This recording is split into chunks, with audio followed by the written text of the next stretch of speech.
Assalamualaikum warahmatullahi wabarakatuh. Kali ini saya akan menjelaskan tentang penaksiran rata-rata populasi. Oke, nilai rata-rata X dari sampel dapat digunakan untuk menaksir nilai rata-rata mu dari populasi dan penaksiran tersebut merupakan penaksiran tak bias dan efisien. Dalam penarikan sampel diharapkan distribusi peluang penarikan sampel bagi X bar adalah normal. Maka nilai rata-ratanya penarikan sampel mu X bar sama dengan mu. Jadi rata-rata populasi sama dengan rata-rata sampel. Dan simpangan bakunya seperti yang kemarin. Nampaknya seperti ini simpangan baku dari yang tanpa pengembalian. Lalu nilai rata-rata populasi mu-nya tidak dapat ditaksir secara tepat, tetapi ditaksir pada sebuah interval A kurang dari mu kurang dari B dengan derajat kepercayaannya 1 min alfa.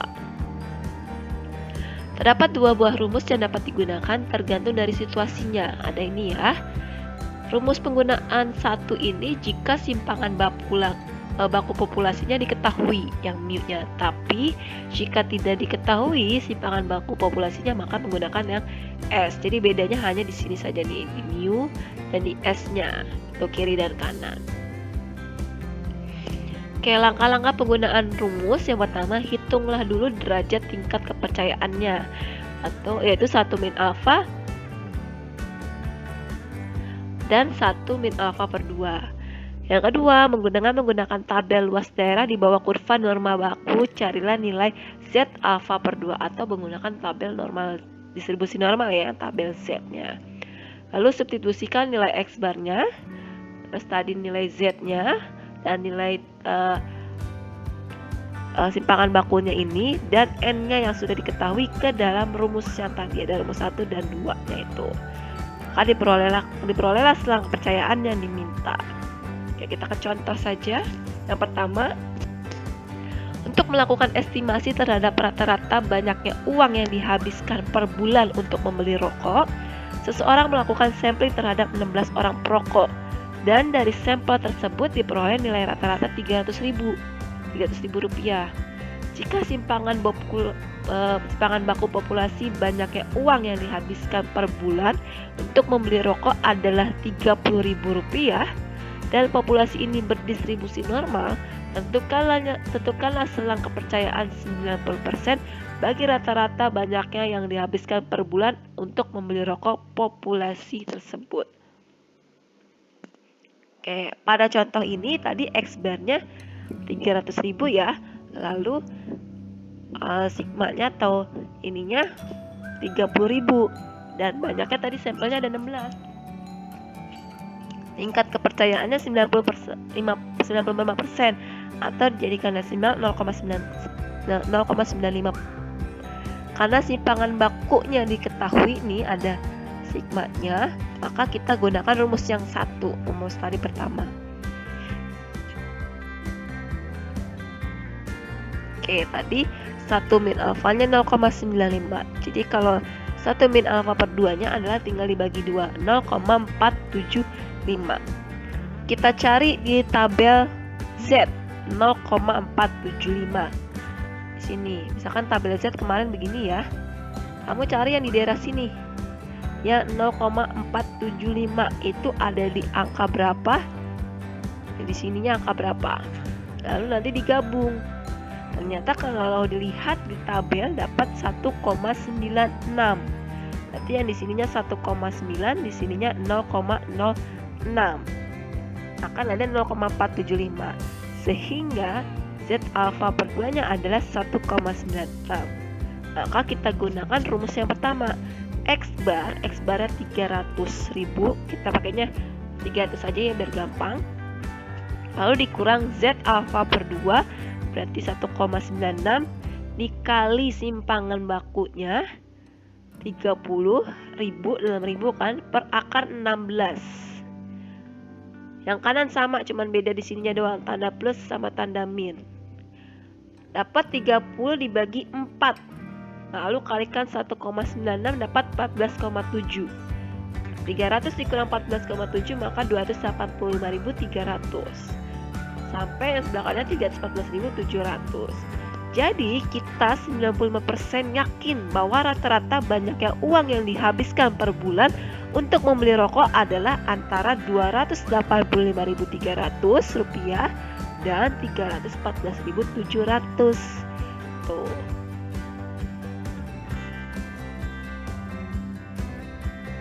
Contoh kedua, untuk melakukan estimasi terhadap rata-rata banyaknya uang yang dihabiskan per bulan untuk membeli rokok. Seseorang melakukan sampling terhadap 50 orang perokok. Sekarang samplingnya 50, tadi 16. Dan dari sampel tersebut diperoleh nilai rata-rata 300.000. Masih sama ya, 300.000 ya. Jika simpangan baku populasi banyaknya uang yang dihabiskan per bulan untuk membeli rokok adalah 30.000, masih sama juga 30.000.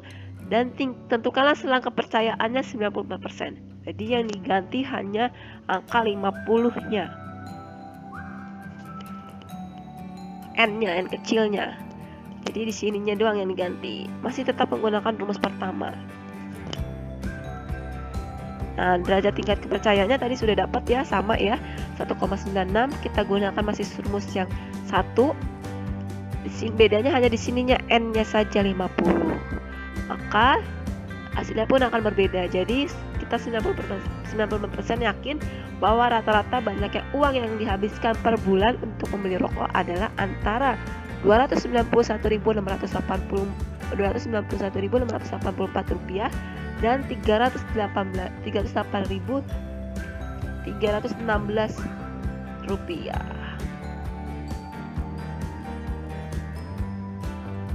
Kan angka 7-nya ya. Contoh ketiga, untuk menaksir rata-rata populasi lamanya pendengar suatu radio menikmati suatu acara di radio, seseorang melakukan sampling terhadap 100 penggemar. Berarti ini adalah nilai N-nya. Penggemar acara tersebut, dan dari hasil sampling tersebut diperoleh rata-rata 90. Berarti ini X bar, dan memiliki simpangan baku 10. Simpangan baku 10 menit. Tentukan selang kepercayaan 97% bagi rata-rata populasi lamanya mendengar acara tersebut.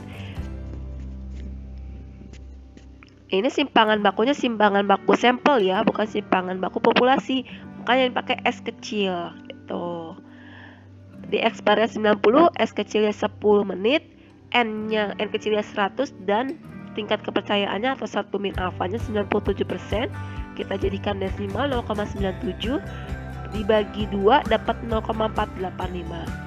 Nah, kamu lihat lagi tadi di tabel Z 0,485 itu ada di mana gitu. Jadi kalau di tabel yang kemarin seperti ini, dan di sini 0,485 ada di posisinya di mana? Itu. Jadi kalau kamu lihat adanya di 2,17, di sininya 2,1, di sininya 0,07. Maka Z alfa berduanya adalah 2,17. Kita pakai rumus kedua karena sigmanya nggak ada. Tuh. Tinggal dimasukkan sama seperti tadi, N-nya seterusnya dan ini. Jadi kita 97% yakin bahwa rata-rata lamanya mendengar acara di radio tersebut berada dalam kisaran antara 87,83 menit dan 92,17 menit.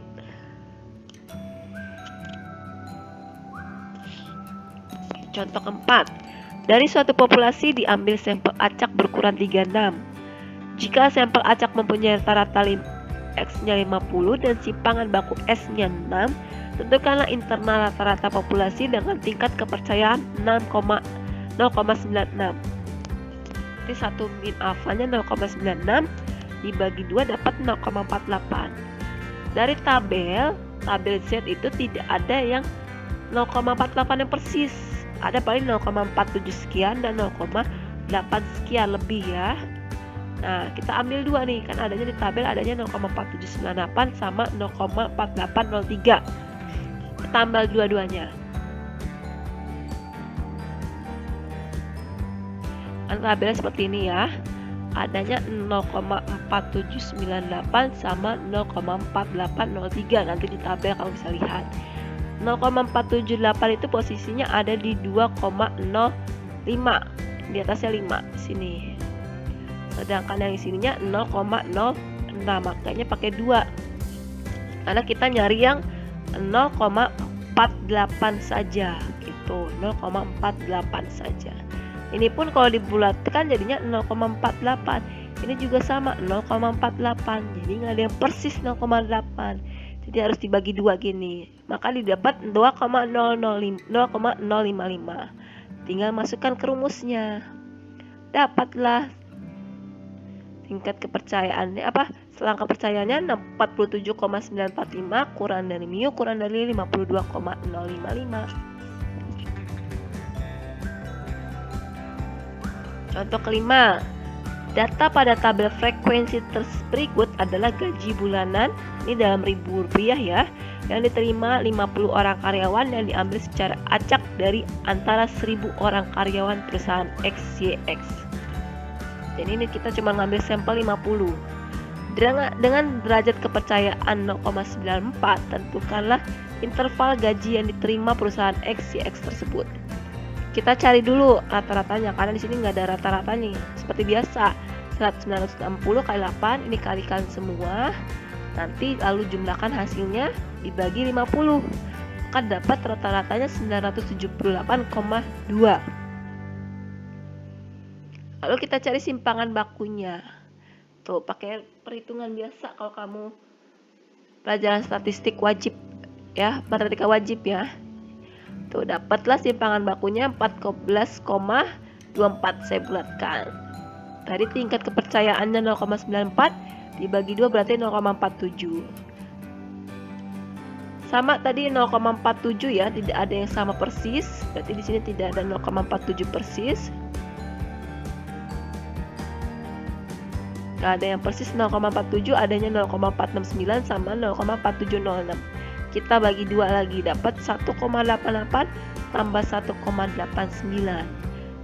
Jumlahkan bagi 2 dapat 1,885. Tinggal masukkan ke rumusnya. Didapatlah 974,404 kurang dari mu kurang dari 981,996. Oke, sekian, terima kasih untuk materi saya kali ini. Assalamualaikum warahmatullahi wabarakatuh.